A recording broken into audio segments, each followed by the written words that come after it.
Está em Marcos capítulo 14. Marcos capítulo 14, o verso 31.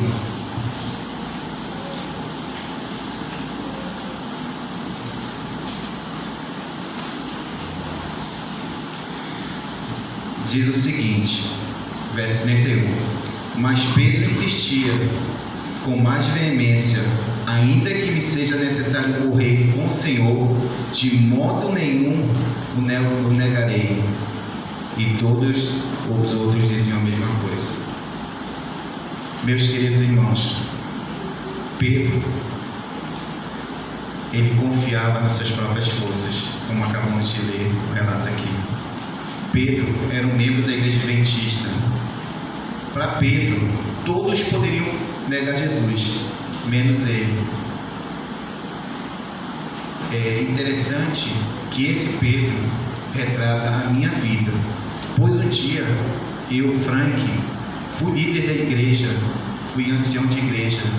Na minha concepção, qualquer outro irmão poderia cair e sair da igreja, menos eu. Mas eu estava enganado. Eu caí e saí da igreja. A minha esposa às vezes pergunta assim: Frank, eu não entendo. Você estudava a Bíblia, pregava, evangelizava, e mesmo assim você traiu a sua esposa, saiu da igreja, deixou sua família. Eu não entendo. Eu ficava pensando assim: que resposta eu vou dar para ela, né?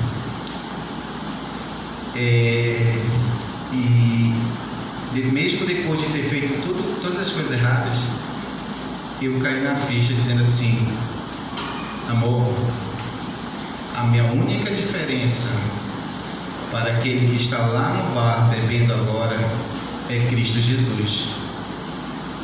Porque se não for Cristo Jesus, não tem diferença de mim para aquele que está lá. É só Jesus que faz a diferença nas nossas vidas. Amém? Amém. Em João 15:5, Jesus diz: eu sou a videira, vocês são os ramos. Quem permanece em mim e eu nele, esse dá muito fruto, porque sem mim vocês não podem fazer nada. Amém? Amém. Sem Cristo, seu conhecimento, tudo que você tem não vale nada. E Paulo fala assim em Filipenses 4:13: tudo posso. Amém, a igreja está sabendo. Então, nosso sustento é Cristo, nossa força é Cristo, nossa segurança e garantia de salvação é somente Jesus Cristo, nosso Senhor. Em outras palavras, como eu já falei aqui, nosso conhecimento, a nossa pregação, os anos de serviço como líder na igreja não servem para nada sem Cristo. E se não for para a honra e glória dele. Pedro esqueceu disso e caiu. Eu também não tinha essa visão e caí também. Assim como Pedro, eu caí e caí feio e acabando no final beijando o chão. Traí o Senhor Jesus e deixei de seguir o Mestre. Sabe, meus queridos, existe uma coisa muito triste na nossa vida espiritual, que é a consciência da culpa. Tem gente que é infeliz, mesmo estando na igreja, pois não consegue se perdoar. Aí está o grande problema do ser humano. Ele não consegue aceitar o perdão de Deus e se livrar da culpa. Será que hoje eu não estou falando para alguém que vem sendo atormentado pelo peso da culpa, do pecado, que há anos vem carregando esse fardo?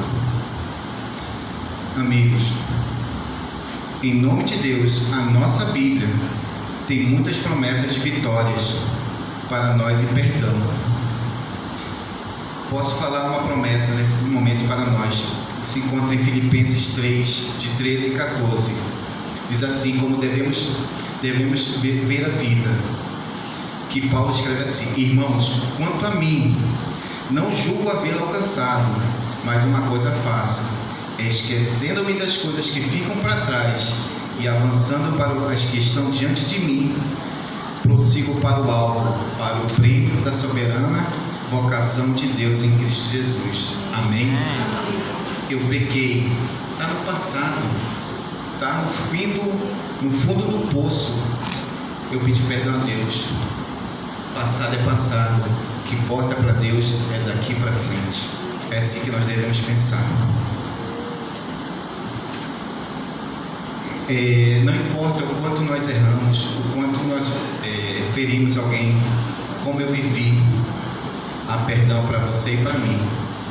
Como eu já disse, ninguém irá se perder por ter pecado, mas porque rejeitou o perdão de Deus. E na Bíblia encontramos muitas histórias de homens de Deus. E lendo a Bíblia, encontrei a história de Enoque. Quem foi Enoque? Enoque foi um homem muito abençoado, mas é só isso que nós sabemos dele, porque a Bíblia em Gênesis 5:24 diz assim: andou Enoque com Deus, andou tanto